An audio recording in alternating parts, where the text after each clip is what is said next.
আমি আমার নিজের চোখে দেখেছি, মেয়েকে এখান থেকে বেরিয়ে যেতে। আপনার ছেলের গায়ে লিপস্টিকের দাগ, এগুলো কোথা থেকে এসেছে বাবা? শুধু শুধু এসেছে, তাই না?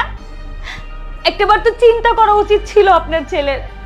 আমার একটা বাচ্চা আছে, তার একটা সংসার আছে, কিন্তু সে কোনো কিছুই চিন্তা করেনি।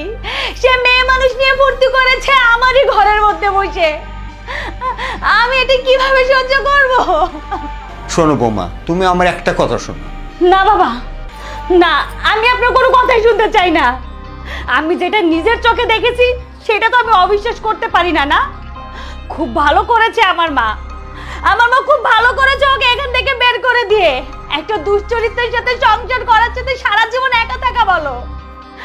আমি আর কখনো আপনার ছেলের কাছে ফেরত যাব না। লাগলে আমি সারা জীবন একা থেকে যাব আমার ছেলেকে নিয়ে, তারপরও আমি ওই শয়তানের ঘর কখনোই করব না। শোনো বৌমা, তাড়াহুড়ো কোনো ডিসিশন নিও না, আগে তুমি আমার কথাটা শোনো। আমি আপনার কোনো কথাই শুনতে চাচ্ছি না। আপনি দয়া করে নেক্সট টাইমে আপনার ছেলের বিষয়ে আর কোনো কথা আমাকে বলতে আসবেন না। আপনি চলে যান, আমাকে একা থাকতে দিন, চলে যান আপনি। ঠিক আছে বৌমা, আমি তাহলে যাই।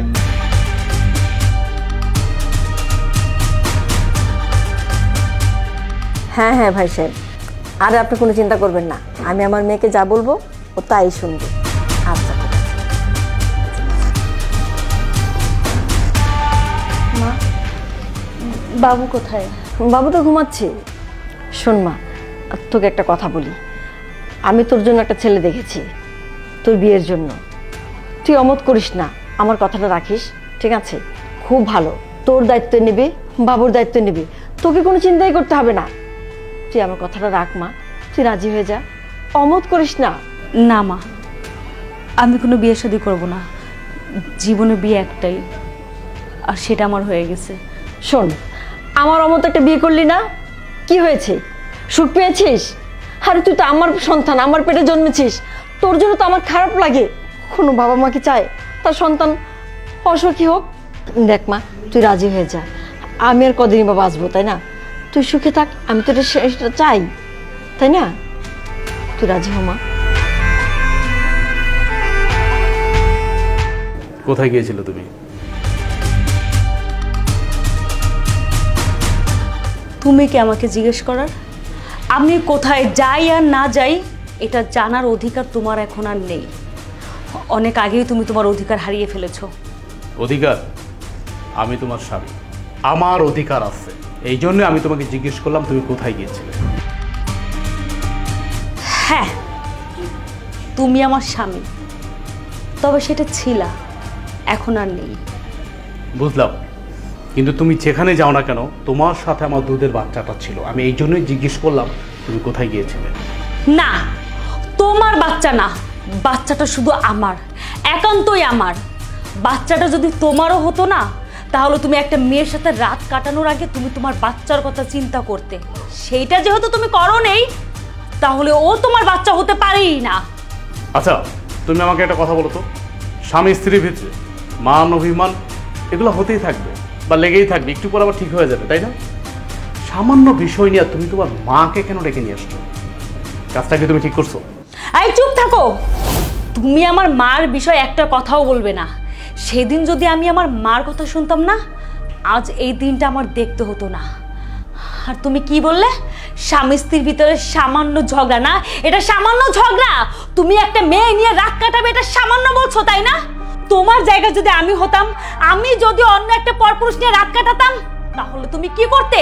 তুমি কি বলতে যে এটা সামান্য ব্যাপার? প্রিয়া দেখো, তোমার সাথে আমার বিয়ে হয়েছে 5 বছর, আমাকে তোমার বোঝা উচিত ছিল যে আমি কোন টাইপের, কোন মেন্টালিটি। তুমি এখনো যেহেতু আমাকে বুঝতে পারলা না, তাহলে বাকি জীবন তুমি কিভাবে বুঝবা আমার? এই, তোমার নাটক বন্ধ করো, অনেক করেছো আমার সাথে নাটক। কি বুঝবো আমি? বোঝার আর কি বাকি আছে বলতে পারো? ঠিকই বলেছো, বোঝার কথা আমার আগেই বোঝা উচিত ছিল যে তুমি একটা দুশ্চরিত্রা। সেটা তো আগে বুঝি নাই, কিন্তু এখন তো সেটা বুঝতে পেরেছি। আমার তোমার সাথে এত কথা বলার কোনো ইচ্ছা নাই। তুমি বলো, কবে তুমি আমাকে ছেড়ে চলে যাবে? শুধু আমাকে না, আমাকে আর আমার সন্তানকে ছেড়ে তুমি কবে বিদায় হবে সেটাই বলো। মানে সন্তানটা শুধুই আমার, তোমার না। তোমার? আমি আগেও বলেছি সন্তানটা শুধু আমার, তোমার না। আর যদি তুমি এটা দাবি করো না, তাহলে আমি কোর্টে যেতে বাধ্য হব। আমি কোর্টে গিয়ে তোমার নামে মামলা করব। আর মামলা যদি করি না, বাচ্চা আমারই হবে, কারণ বাচ্চার যে বয়স, সেই বয়সে বাচ্চা মার কাছেই থাকে। সো এত ঝামেলা আমি করতে চাচ্ছি না। যেহেতু আমি তোমাকে ভালোবেসেছিলাম, তাই এত জঘন্য আমি কাজ করতে পারি না। একদিন হলেও তো ভালোবেসেছিলাম, তাই না? তার জন্য আমি তোমাকে ছাড় দিচ্ছি, মাফ করে দিচ্ছি। ভালোই ভালোই বলছি, চলে যাও, তুমি চলে যাও আমার জীবন থেকে। আমি আর আমার সন্তানের জীবন থেকে তুমি চলে যাও। তুমি যে এতটা বদলে যাবা আমি কখনো কল্পনা করতে পারিনি, আমার কল্পনার বাহিরে। আরে মানুষের চোখের দেখাও তো ভুল হতে পারে। মানুষের চোখের দেখা ভুল হতে পারে, কিন্তু আমার চোখের দেখা ভুল না। আমি একটা কথা বারবার তোমাকে বলতে চাই না, তুমি কেন বুঝতে পারছো না যে আমি তোমার সাথে থাকতে চাচ্ছি না? কেন যাচ্ছ না তুমি আমার কাছ থেকে? আচ্ছা তুমি কি চাচ্ছ? তুমি কি চাচ্ছ আমি তোমার লাইফ থেকে চলে যাই? হ্যাঁ, তুমি এটা বুঝতে পারছো না? চলে যাও তুমি আমার জীবন থেকে।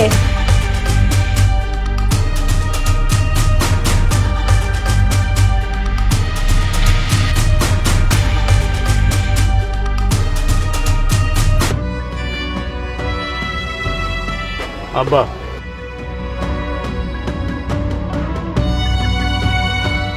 শোন বাবা, আমি তোর বউ শাশুড়ি দুইজনে বুঝাইছি, কিন্তু তারা কেউ আমার কথা কানেই নেয় না, আমার কথা মানতেই চায় না। আর কি কব দুঃখের কথা বাবা, উল্টা আমার অপমান করে দিল। আব্বা তুমি কি বুঝাইবা? আমি কি কম বুঝাইছি তো? তাছাড়া তুমি তো জানো যে আমি কেমন। তুমি আমার জন্ম দিছো, তুমি আমার পিতা। আচ্ছা আমি কি এই কাজটা করতে পারি বলো? আমার যেখানে একটা আল্লাহ ফুটফুটে সন্তান দিছে, আমার একটা বাচ্চা আছে, আমার ঘরে একটা সুন্দরী বউ আছে। আচ্ছা তোমার কি মনে হয় আব্বা আমি চরিত্রহীন, আমি লম্পট? কিন্তু তারপরেও আমার শাশুড়ি, আমার বউ যা ইচ্ছা তাই করছে, আমার মুখে যা আসছে। আমি অনেক বোঝানোর চেষ্টা করছি আব্বা, কিন্তু আমি ব্যর্থ। আমি বুঝাইতে পারি নাই, আমি ব্যর্থ। কিন্তু আব্বা উপর আল্লাহ তো একজন আছে, আল্লাহ দেখছে, আল্লাহ জানে যে আমি কি করছি, আমি পাপী না ভালো, এটা একমাত্র আল্লাহ জানে। কিন্তু আমার বউরে আর আমার শাশুড়িরে বুঝাইতে পারলাম না। তোমার অপমান করছে এটা আমি জানি, আমারই ছাড়ে না। কিন্তু বাবা এখন তোর বাচ্চাটা, ওর কি হবে? বাচ্চা রেখে দিস আব্বা, আমি অনেক আনার চেষ্টা করছি, কিন্তু আমি আমার শাশুড়ি আর আমার বউর কাছ থেকে আমার বাচ্চা নিতে পারিনি। আমি আব্বা এখন কিভাবে দিন পার করব? আমি আমার বাচ্চাটা না দেখলেও তো আমি থাকতে পারবো না। আমার সমস্ত পৃথিবী জুড়ে আমার বাচ্চা। তাই আমি ডিসিশন নিচ্ছি, ওরা যেহেতু আমার বাচ্চাটা রেখেই দিচ্ছে, আমি যেহেতু ওদের বুঝাইতেই পারলাম না যে আমি মেয়েটাকে চিনি না, জানি না, আমি জাস্ট উপকার করছি, মেয়েটা বিপদে পড়ছে, মেয়েটা যে আমার লাইফটা ধ্বংস করবো সেটা তো আমি বুঝি নাই। বাচ্চা একদিন বড় হলে ঠিকই দেখবো আর বাবাকে খুঁজে নেবে। আর একটা জিনিস আব্বা, আজকে থেকে তুমি আর এখানে থাকো না, চলো আমরা এই এলাকা ছেড়ে চলে যাই, যেদিকে দু চোখ যায়। আব্বা শোন বাবা, তুই যা কইসার ভালো, কিন্তু এলাকা ছাড়া যাবো কই? উপরে একজন আছে, সে সব কিছু জোগাড় করে দেবে। আমার দুইটা হাত আছে না, আমি তোকে কাজ করে খাওয়াবো, আমরা নতুন জীবন যেমন শুরু করবো। এখানে থাকবো না বাবা, এখানে থাকবো না, কারণ এখানে থাকলে আমার বোর কথা, আমার বাচ্চার কথা আমার সেকেন্ডে সেকেন্ডে মনে হবে। আমি ওদের বলতে চাই বাবা, বলতে চাই, শুধু কষ্ট লাগে বাচ্চাটার জন্য, বাচ্চাটার জন্য অনেক খারাপ লাগে। আমি বাচ্চাটাকে কীভাবে বলবো? ঠিক আছে বাবা, তুই যা ভালো মনে করস তাই হইব। চল আব্বা, এই জায়গার এক মুহূর্ত না, আমরা এখানে থাকবো না, চলো চলো।